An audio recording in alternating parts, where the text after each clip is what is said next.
a swollen ankle, and a lung full of fluid. They sound similar, but medically they're completely different.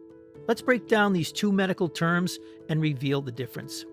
The first term is edema. In order to understand its meaning, let's look at where the word edema came from.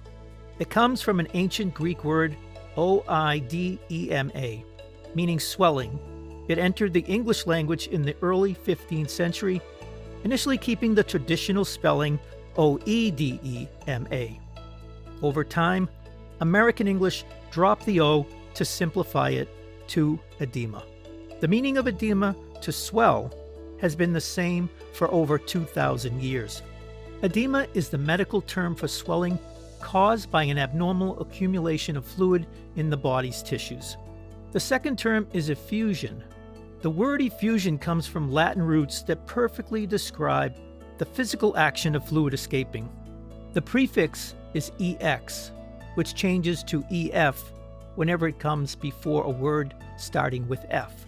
This is a natural sound shift in Latin where the prefix adjusts to make the word easier to pronounce.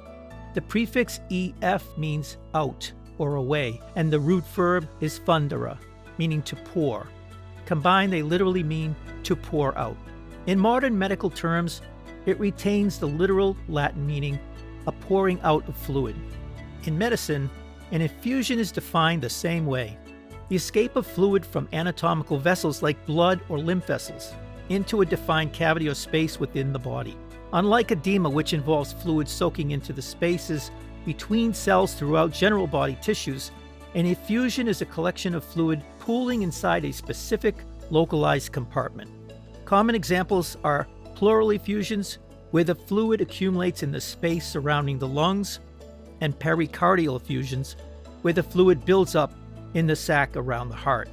Now you know the difference between edema and effusion.